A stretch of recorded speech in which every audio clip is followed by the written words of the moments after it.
Ted Cruz is capping. Ted Cruz is capping when he said he came close on winning the nomination. That is not true. Trump won 41 states and he won over 1,000 delegates back in the 2016 primary. Ted Cruz won 11 states and he got about like 500 delegates.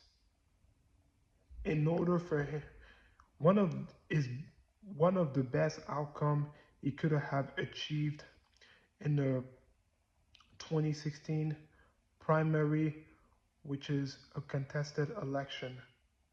That would have mean he would have needed to win a state like California and Indiana to prevent Trump from reaching the required delegate to get the nomination. So he's capping in this clip. Those who would ask, why do you like him? We saw how he treated you when you were competing against him in 2015 for the presidency. Oh, yeah. We saw how he talked about your family, talked about your wife, talked about your dad, he said a lot of things that most people wouldn't forgive. Why do you seem so nice and finding yourself to like him a little bit? Listen, there's no doubt in the 2016 cycle, he and I beat the living daylights out of him. And I beat the living daylights out of him, and he beat the living daylights out of me. And it was rough. And, politics, it ain't beanbag. And listen, I won 12 states. I came within inches of winning the nomination, but he beat me. No, he did not come to an inch on winning the nomination. The best outcome he could have achieved is a contested election if he had won the Indiana primary back in 2016, and then he won the California primary. Because even Google AI said it himself.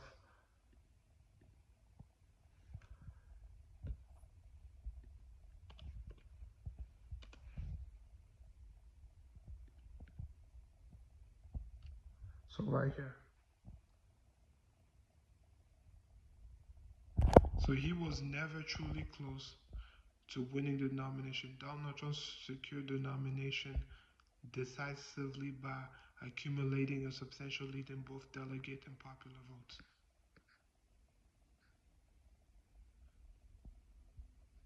Well over the 1,000.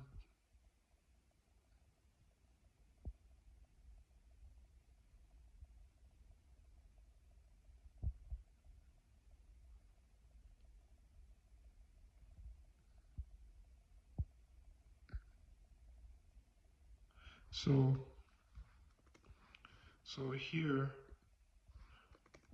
what if Cruz won Indiana and California?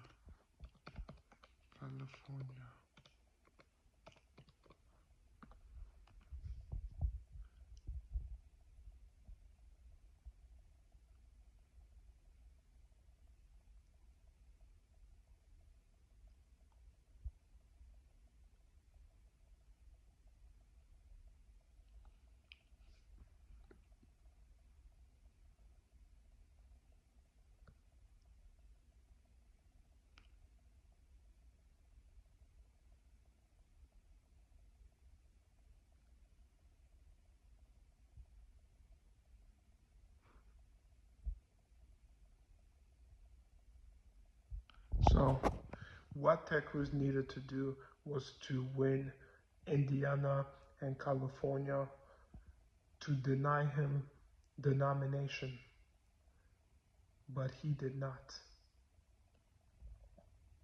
So he was just capping in this clip with Stephen A. Smith when he said that I came close on winning the nomination.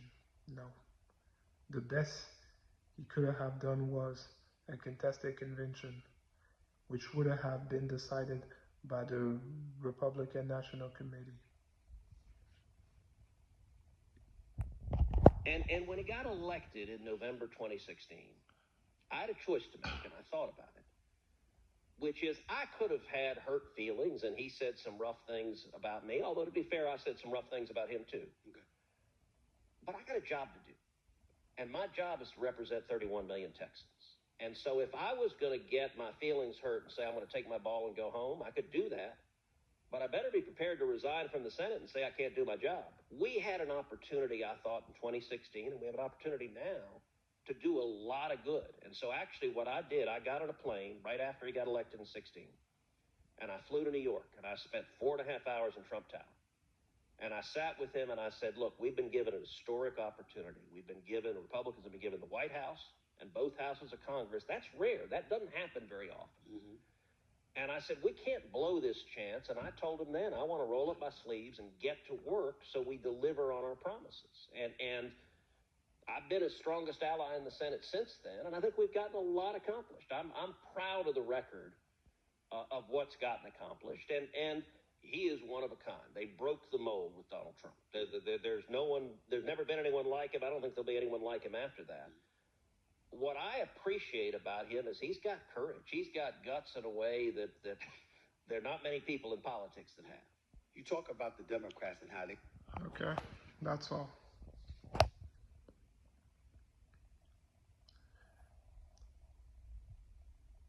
There won't be somebody like him because in terms of, I don't know who will break any of his primary record. Maybe his daughter one day if she decides to run for president.